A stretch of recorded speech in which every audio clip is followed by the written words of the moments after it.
This whole thing called multi-domain ops, man, it's hard to get your mind around. I don't know how many times I've talked about it with groups, and we all leave, and after I get done, they go, yeah, I got it, and we're all running for the door, and everybody's ready. And then it doesn't take long to go, okay, what exactly was he talking about, right? So we're going to have a little fun now. So I asked the team to pull together an operational vignette. And I'm going to transition now for just a few minutes to a script. And this is one of those points in the speech where it's high risk, high reward, right? Because, once you start writing a script and having a video go along with it, this is going to work either really well or really badly, right? All right, but what I want to do is I want to walk through this script because it's important for us to leave here understanding what are we aiming at? What's different? What's new when we talk about multi-domain operations? So let's party. So multi-domain operations. This isn't just about the domains you see building in the video here, land, sea, air, space, cyber, and undersea. Nor is this just about executing operations across these domains. We actually already do that now. Where we're going is to use dominance in one domain or many, blending a few capabilities or many to produce multiple dilemmas for our adversaries in a way that will overwhelm them. This is where we're going. But I want to make the case for why it involves all of us gathered here today, for airmen, joint partners, allies, and why this is a call to arms. First, we're seeing the international order and threats change. And while we still need to maintain campaign momentum against violent extremist organizations, the world is shifting towards new actors and more complex threats. As we heard yesterday, state competition has returned, and it's taking on non-traditional forms such as malign influence in the information environment and little green men acting as proxies. Second, within this complexity, the future of our economic, information, and security interests are becoming increasingly intertwined. And third, we're all wrestling with the accelerating advance of technology, a fact that introduces both new challenges and new opportunities. So we're all investing in a wide array of technologies which will play key roles in how we advance our combat lethality. But modernization is not strictly defined by hardware. It requires changes in the way we organize, train, develop, and then employ forces. Victory in future combat will depend less on individual capabilities and more on the integrated strengths of a connected network available for coalition leaders to employ. And as the air component commanders of the world, the CFACs, we are uniquely positioned to integrate domains and capabilities, and we're often the ones tasked to pull it all together.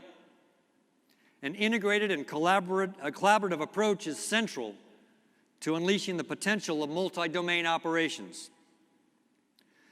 So let's pick up the story there. So what's new? As I said, our platforms today already work cross-domain. We have weapons and aircraft that are guided by space, and ground units that are networked to air platforms. What I'm talking about is a fully networked force where each platform, sensors, and operators are connected, not by point-to-point circuits, but in a mesh network that is highly resilient and self-healing. And they're not just connected either. They're a command and control system that automatically pairs the right sensors to the right targets, fusing data from all platforms and sensors, identifying and refining targets automatically, and allocating weapons to targets, allowing us to converge effects in a synchronized and simultaneous manner. So let's now play this out in an imaginary world. Here's our scenario. Gamma Republic is in the center, who is an adversary with expansionist claims to a peaceful nation in the south, Alpha Land.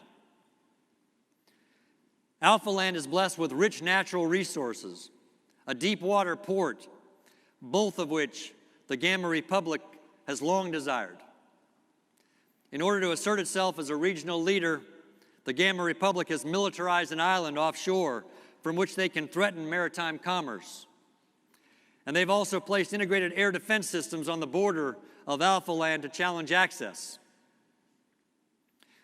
But the story begins not with an outright assault, but when disaster strikes. A massive earthquake rocks Alpha Land, causing devastation to the local infrastructure.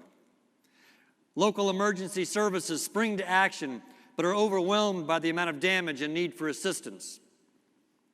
With local and national government unable to deal with the crisis, they make a formal request for international relief. Embedded in this disaster is an opening for bad actors to take advantage of a weakened neighbor. And into this chaos, under the guise of humanitarian relief, proxy forces from the Gamma Republic move into Alpha Land. Misinformation is spread about threats to those with Gamma Land cultural ties. And under this pretext, conventional Gamma Land units, shown as red stick figures, invade Alpha Land. And after the invasion, they lay claim to critical resources, ports, airports, and land, resulting in the displacement of over 10,000 civilians who become refugees, flooding into neighboring Beta Land. There's an international outcry, and a military coalition is formed to retake Alpha Land.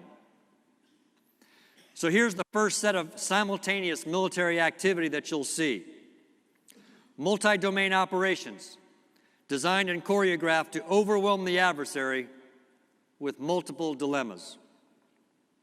It's orchestrated simultaneous maneuver with air, land, sea, space, and cyber forces. First, U.S. and coalition assets employ space and underwater sensors to track Gamma submarines and surface vessel positions. Adversary positions are detected and communicated system to system. Weapon and target pairing assignments are done automatically, using machine-to-machine communications and artificial intelligence. And those weapon target pairs are assigned, allocated, and approved by the Joint Task Force commander. Let's start with the underwater fight. As airmen, we're used to seeing the world through a heads-up display, so I asked the team for a periscope view. Turns out, it's not all that different. And the point is, as airmen, every one of us need to understand how to integrate naval capabilities if we're to design and lead joint campaigns. In this scenario, underwater threats are eliminated, enabling friendly surface vessels to push further in to support operations in other domains. Simultaneously, an unmanned airborne system, or RPA, is surveilling the Gamma Republic Island to locate and fix military assets. Cued by subsurface and space assets, a bomber targets the final Gamma Republic submarine guarding the island, while a surface naval combatant engages the integrated air defense batteries with precision weapons, and air assets strike the surveillance radars. This combined and simultaneous effort opens sea lanes and enables further coalition ingress into Alpha Land. At the same time, above the Earth, coalition space sensors are networked together to get near continuous global coverage. They detect 2 Gamma Republic satellites maneuvering into position directly below and adjacent to friendly communication satellites. And while they're showing hostile intent, neither Gamma Republic satellite has taken offensive action yet. At this point in the land campaign, the coalition is now highly mobile, building the enemy target deck. And while the adversary assets are in space, we're maneuvering far below coalition special operations units.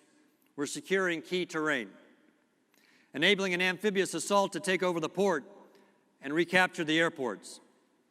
Their communications rely on 3 satellites, 2 coalition satellites represented in green, and 1 U.S. satellite in blue.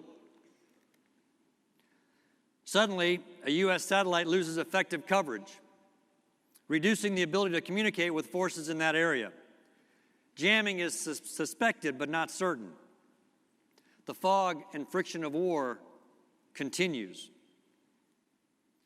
Once jamming is identified, an alert goes out on the command net for all sensors available to detect and geolocate the jamming source. The coalition works to identify the source of interference by monitoring threats in the cyber domain as well. So the command and control net orchestrates space, air, land sensors to refine the possible emitter estimates in time for an unmanned asset overflight. The system cues a UAV that has a sensor which provides a positive ID. And once it confirms the threat location, the command and control system pairs a nearby artillery unit to destroy the target. Air, land, sea, cyber operations occurring simultaneously to achieve objectives. However, the U.S. and coalition satellites remain jammed. The multi-domain fight continues. The on-orbit systems we saw earlier, perched next to our satellites, are now suspected as the source of the interference. To eliminate that threat, a further multi-domain response is planned and executed. Let's see how this operation unfolds. Our primary target is the optical sensing station, which is distributed by the red icons at the top left of the Gamma Republic. This is their primary source for surveilling space activity and controlling satellites. So the net is enabled, allowing assets to communicate, fusing sensor data and allowing shooters to act with initiative. Here we see the strike packages ingressing Gamma Republic, eliminating targets of opportunity, a SAM site, an enemy convoy identified by the friendly soft element. And they continue their drive to the target area, conducting a simultaneous strike on the fixed satellite control targets. So networked multi-domain sensors matched with fifth-generation air power fundamentally changes our posture in space. With Gamma's ground-based space sensors severely damaged and their satellite command and control center destroyed, our coalition and U.S. systems are then able to execute a synchronized maneuver to evade these on-orbit jammers without being followed. And after that maneuver, we're able to restore communications back to the ground forces engaged in the fight and allow a fully networked force to continue their campaign in the Gamma Republic. Multi-domain operations, using dominance in one domain or many, blending a few capabilities or many to produce multiple dilemmas for our adversaries. While the nature of warfare remains constant, the character of warfare is changing. And if you're an airman who's passionate about coalition warfighting, designing and leading joint campaigns, and the increasingly important role of air and space superiority, it's a great time to be a member of our nation's armed forces. And if we've done our job right as leaders, organizing, training, and equipping our service for multi-domain operations and the C2 that's required, and selecting and developing the leaders needed for this future fight, our airmen are going to excel at multi-domain ops because we'll have built it into every exercise, every war game, and home station operations. And maybe, just maybe, our adversaries will pause long enough to question whether they can accomplish their political objectives by taking us on.